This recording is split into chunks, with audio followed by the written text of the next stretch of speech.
Up here, you're seeing the chart of a cryptocurrency, and right here below, you're seeing its accumulated delta. Notice how the accumulated delta has been plummeting over the past month. In other words, since October 1st, aggressive selling has been taking place in the crypto ecosystem. So, how do we interpret this? Now, here you're seeing the Bitcoin chart on the 1-hour time frame. And remember how we've been emphasizing the break of this creek from a structure we consider to be an accumulation process, which not long ago came to do a test. And now, indeed, we've been surprised by how deep they've pushed into that same structure. But hold on, it's not all as bad as it seems. If we zoom in a bit, you'll notice that after a much broader accumulation process, the big institutions have set up a key structure and anchored a defense zone. Look, you just need to see how the price has been hitting the same zone and how. Once again, in the last few hours, they've attacked us again. As I mentioned at the beginning, the way it has unfolded was not exactly what we expected. Crypto Insight, something so predictable. Honestly, we didn't expect this extension. But you know how unpredictable financial markets can be. You can't always be on the right side of the balance. Well then, let's analyze what happened. If here we have the defense zone in the end, notice how the price came. It made a climactic move,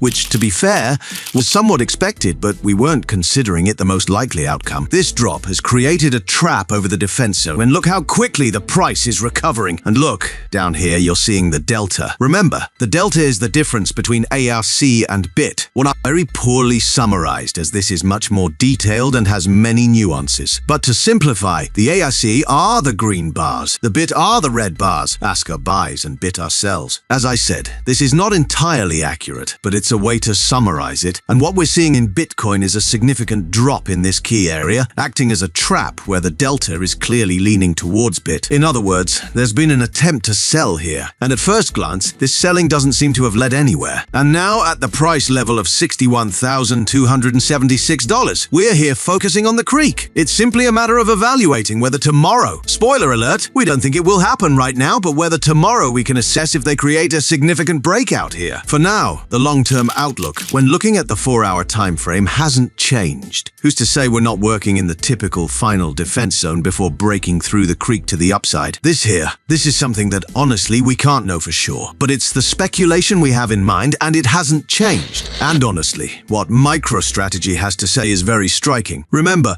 we analyze MicroStrategy because of its strong correlation with Bitcoin. Also, remember that it's a market that only opens Monday to Friday during Nasdaq trading hours. And remember, we were evaluating this wedge as a Z that was coming to hit a relevant structure. We didn't know if it was going to happen at this moment or higher up or later. But we were expecting at some point for this wedge to collapse and come looking for a key structure, which I'm showing you on the 15-minute chart. Here's the key structure on the 15-minute chart. Now, with the breakout, it's true they could have aimed for these levels here, which is what they ended up doing. But what I want to point out is that after the breakout of a wedge, as you're seeing, this doesn't imply the end of the underlying trend, which, without a doubt, is bullish. And the way to look for entries or follow up on this kind of formation is by checking to see if the Z guideline, which is this line here, ends up being broken and confirmed or not to continue the movement. So, based on what we're seeing now, it's still on the table that this MicroStrategy event could be a trap. Do we know this for certain? Definitely not. Nobody knows for certain, but it's a possibility we need to consider. So, everyone's homework is to keep an eye on MicroStrategy to see if they confirm the trap or not. Because if they don't confirm it, we could very likely see days or even weeks of declines across the entire crypto ecosystem. We're not speculating about this. We're observing what we might expect based on the event we see happening in this structure. And now, we're going to share with you what we think could happen in the short term and how important it is to understand the accumulated delta and why it's been dropping while this crypto asset has stayed within a simple range. Look how important this is. I'll explain it now, but first, welcome to Crypto Insight, your ethical and moral channel for cryptocurrency technical analysis. Here, we really know what we're talking about.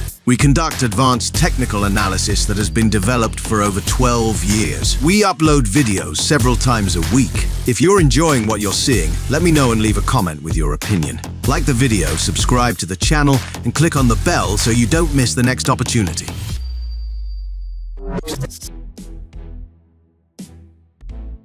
Now, we're going to focus on the short term. Look, down here, you're not seeing an asset or a price chart. This is the accumulated delta. If earlier I explained that the delta shows the difference between ask and bid, representing it for each candle, what the accumulated delta does, which is what you see down here, is take the delta shown above and, through a mathematical formula, it creates a weighted average using X previous periods, calculating the difference between delta periods. This can give us qualitative information. I hope the explanation was clear. Well, it's pretty obvious now. What concerns us in the short term is figuring out what the heck is happening inside here. Because at first glance, it's clear that bid is the one dominating this game. But in case that's not obvious, we've taken the evolution of the accumulated delta over the last month and we're seeing this clear downtrend. In other words, this entire range is being sold aggressively. So, let's pose the following question. Who's doing this selling? Or more likely, who's behind it? Honestly, it feels like smart money is placing limit orders. In other words, passive orders that don't show up in the order block, so that these passive limit orders get matched with BIT's active orders, which are aggressively selling the market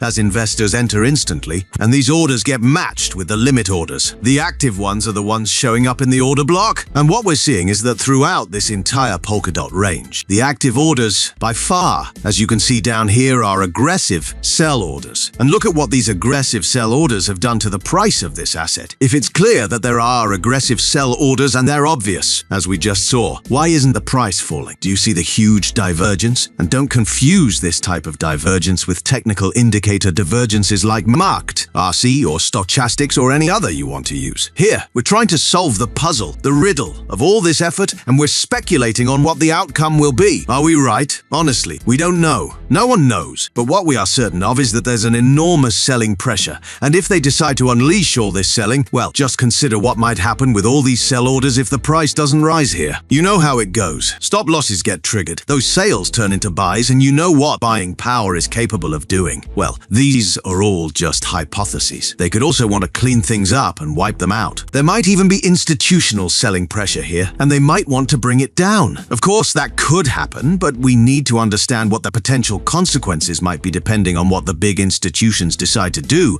if they want to go that route. And of course, I'm going to share with you what we think could happen in the short term. But first, let's play the intro again. Welcome to Crypto Insight. Can you imagine me making you watch it again? Just kidding. Let's talk about the short-term outlook for Bitcoin. So, here we are on the 1-hour chart. You already know they came here to do some damage and they left us with a creak. Well, we could be facing what's known as Wyckoff's automatic reaction, which would suggest that we might not believe in an immediate breakout to the upside. Let's take a look at the context in which the other assets find themselves. Ethereum is also at a creak, and we like how the price has been defended around a defense zone, and they even created a small trap which was absorbed given the volume. In the case of BNB, we could give it a little more leeway, which puts us on alert for potential breakouts of assets that are already touching a creak. BNB still has some room, and here we'll need to cross-check the analysis in real time. The same goes for Solana. Look at how much space there is to this creak we have right here. And look at Cardano. It's hitting its own creak right now. This also aligns with what we speculate could be the automatic reaction there. As I explained earlier, in general, for the medium to long term, we remain positive. That view hasn't changed. We're still positive, but for the short and immediate term, there are some things to address. For example, in Cardano, they might create a trap for us based on what BNB and the others are suggesting, but they might not be ready to break through just yet. They could take more time, and at some point, we might see them break the creak and make an interesting move. For Solana, ideally, they may not want to extend and might just create a gap here and then pull back. This could happen